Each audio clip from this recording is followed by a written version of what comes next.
Planning a princess cruise, or any cruise for that matter, can be a very stressful experience. Between choosing the itinerary, cabin, dining, flights, insurance, and shore excursions, you have to make hundreds of decisions before your vacation even begins. One mistake can cost you hundreds, if not thousands of dollars. I've been cruising for over a decade, and I still learned several valuable planning lessons the hard way on my 7 recent princess cruises, especially related to key information that's either misleading or inaccurate on the Princess website. In this episode of The Chill Cruiser, I'll share the 10 tips you need to know while planning a princess cruise that can save you a lot of time, money, and grief. If you're planning a princess cruise or thinking about it, you're not going to want to miss this.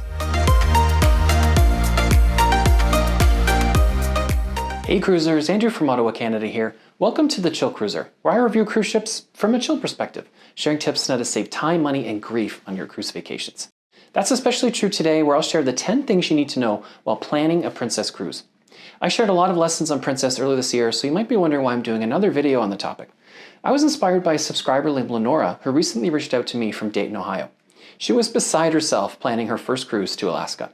She was very upset because she realized after booking her cruise with Princess that the itinerary didn't include the port she thought the cruise was visiting because of an error on the Princess website. And Princess wasn't being particularly helpful with making the situation right, which just added to Lenora's stress. Her story made me realize that this was one of many examples where key planning information on the Princess website was just plain wrong or misleading. Where my last Princess Lessons Learned video was focused mainly on the onboard experience, today I'm going to focus on lessons learned throughout the planning process, from choosing the itinerary, cabin, insurance, dining reservations, all the way to figuring out parking at Port Everglades in Fort Lauderdale. I'll start with the itinerary, since that's not only one of the earliest decisions you make in your cruise planning journey, it's also one of the most important. Lenora, the subscriber I mentioned, based her itinerary decision on the map on the Princess website. Skagway was the top port she wanted to visit in Alaska with her husband, so she picked that particular cruise out of Vancouver because Skagway was clearly indicated as a stop on the map. What she didn't realize was that the map was inaccurate and didn't match the itinerary, which actually does not include a port stop in Skagway. When she called Princess pointing out the mistake, they said she should have checked the itinerary and that if she wanted to switch to a different itinerary, she was going to have to lose her deposit and pay a hefty cruise fare difference. So my first tip is to double check the itinerary in detail before booking to make sure it matches the map. Seasoned cruisers might be shaking their heads thinking this is just plain common sense, but put yourself back in your shoes many years ago when you were planning your first cruise. You have to do so much research and make so many decisions for the first time, so it's easy to overlook something, especially when you're researching itineraries in Alaska where there are so many different options that look similar. Lenora was so disgusted by how Princess treated her that she canceled the cruise, forfeited her deposit, and booked a cruise on Holland America, which she said was much easier to deal with, much more transparent about change fees, and the map on their website matched the itinerary. Lenora emailed John Paget, the president of Princess, to flag the map error and share her experience, and didn't receive a response. Even worse, Princess still hasn't fixed the mistake on their website. Sadly, there are more examples to flag on their site. For many cruisers, planning flights is a necessary evil of the process, and it can be tempting to try and save money by flying in the day of the cruise to avoid hotel expenses. Believe me, I know, because I used to get away with it for years, until last year when I missed the ship and it was not a fun experience. Most cruisers will tell you to fly in at least one day before the cruise to ensure there's buffer time for the inevitable delays that can and will happen. So it's a head scratcher that on the travel planning section of the Princess website, they recommend you plan to fly in no later than just a few hours before a ship's departure in most ports. For Fort Lauderdale, where a lot of Princess cruises depart, they recommend arriving no later than 3 hours before the ship's departure. I was scheduled to arrive 6 hours before, and I still missed the ship by 45 minutes. There were 16 of us on the plane trying to get on that ship, at least 6 who had booked through Princess's flight booking program called Easier, and the ship still left without us. So my second tip is to disregard the flight guidance on the Princess website. In the description, you'll find links to my videos where I share the many planning and insurance lessons I learned from that experience. Another key decision you have to make early in the cruise planning process is the cabin category and location, which means the deck plans for the ship you want to sail on are a key resource. Unfortunately, Princess doesn't make it easy to find important information about cabin capacity and the amenities in each room to support third and fourth guests.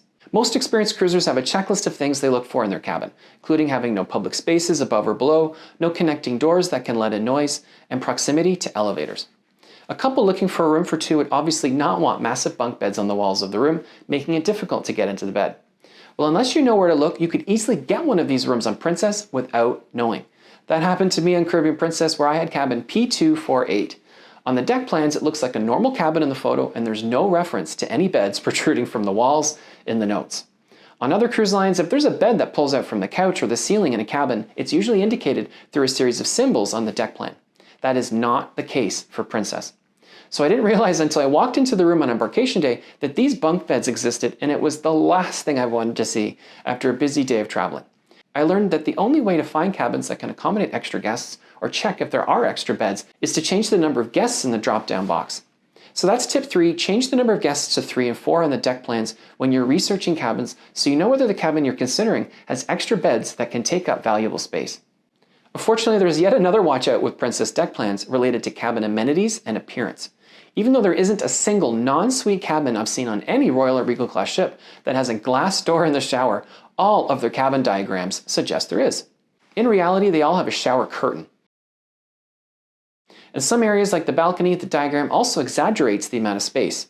The standard balcony diagram suggests the balcony is massive with more than enough depth for 2 chairs to sit next to each other, when in reality, the depth of the balconies is pretty small and can barely fit 2 chairs across. On Princess's newest class of ships, they've finally replaced the shower curtains with glass doors. But unfortunately, the photos are still inaccurate.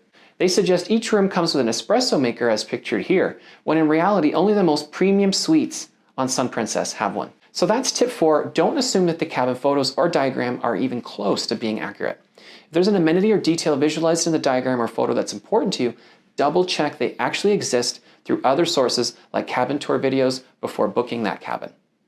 Travel insurance is another category you need to figure out when planning a cruise, and one of the decisions you have to make before booking on Princess is whether to purchase their insurance product, which is called Princess Vacation Protection. The only thing I'll say here about the protection product itself is that I encourage you to explore and compare other insurance options before making your decision. One of the fellow cruisers who missed the ship with me last year had purchased Princess Vacation Protection, and it only covered a fraction of the thousands of dollars of costs involved with meeting the ship. You can find a link to my video focused on all the travel insurance lessons we learned in the description. Depending on the product tier you choose, the premium is between 8 and 12% of the total cruise cost.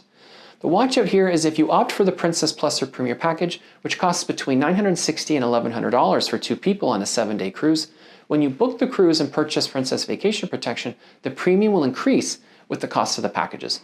So if you add the Plus package, the premium is going to increase by at least $75.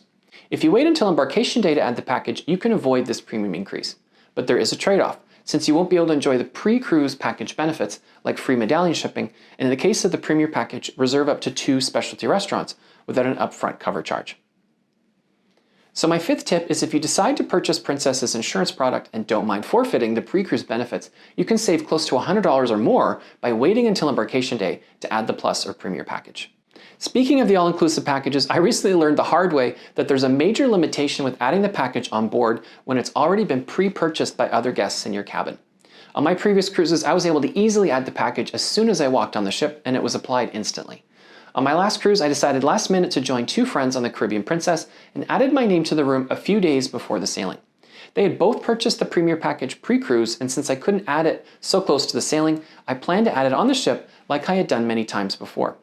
When I boarded the ship, the crew members who were selling the packages got an error message when they tried to add me. They referred me to guest relations who told me that their system wouldn't allow a package to be added to a 3rd person in a cabin when the 2 other guests had already pre-purchased the package. In this scenario, it could only be purchased on board for 2 people at a time, not 1.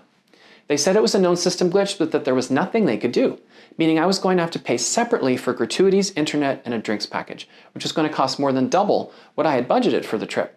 So tip number 6 is if you're planning on cruising with multiple people in the cabin and wish to purchase one of the packages, make sure you do so well before the cruise to avoid issues while on board. Princess now requires a lot of key cruise activities to be done in their app, which recently got a major update that required guests to download a completely new and separate version. Although it's an improvement in many ways over the previous version, it does have a major flaw. In most cases, the app won't accept the login credentials from their website that worked well in the old app. The only way to get in, which is my 7th tip, is to log in using your booking number by clicking on the tiny link at the bottom of the login screen. Dining reservations are a key part of the pre-cruise planning process, and Princess now requires you to make all reservations in the app, including for meals in the main dining rooms and specialty restaurants. Princess eliminated traditional dining and replaced it with a system called Dine My Way that's in place for all sailings up to September 13th, 2024. The system lets you choose whether to book the same table and server every night, similar to traditional dining, or to just walk into any main dining room when you want. Unfortunately, since both options are in place in all main dining rooms, a host still needs to show each party to their table, regardless of whether they have a reservation or not. This was flawed from the beginning and caused a lot of lineups and frustration. It also meant that more often than not, if you wanted to dine before 8 p.m. and didn't have a reservation, you were turned away. I can't tell you how many times I've been on a Princess ship wandering from main dining room to main dining room trying to find a host that would give me a table. Princess is moving to a much more sensible sounding approach for sailings from September 14th onward, where each of its main dining rooms will be dedicated to one approach. One for traditional dining, offering an early and late seating every evening, one offering reservable dining times, and a third with open seating to support walk-ins anytime. If your cruise departs prior to September 14th, my 8th tip is to make a reservation for every night of your cruise, even if you don't intend on going to the main dining room every night, to make sure you won't be turned away. Unless your cabin is located in the aft section of the ship, I would also recommend avoiding the main dining room that's located at the back of Deck 6, since it's only accessible by the aft elevator and stairwell, and therefore can be very hard to find.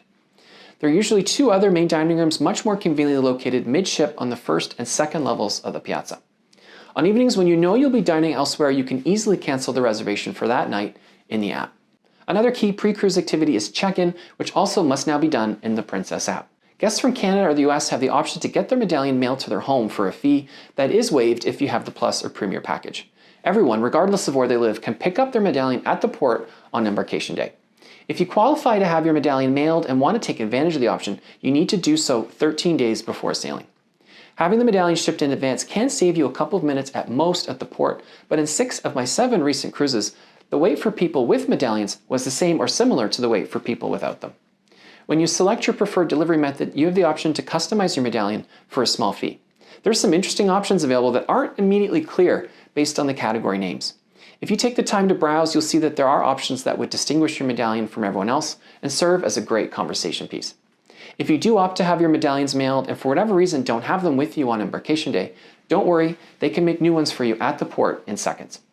So my 9th tip is check in and select your medallion delivery option early if you plan to get it shipped, and to browse the different customization options. If you're planning a Caribbean sailing on Princess, more often than not, that means you'll be sailing out of Port Everglades in Fort Lauderdale.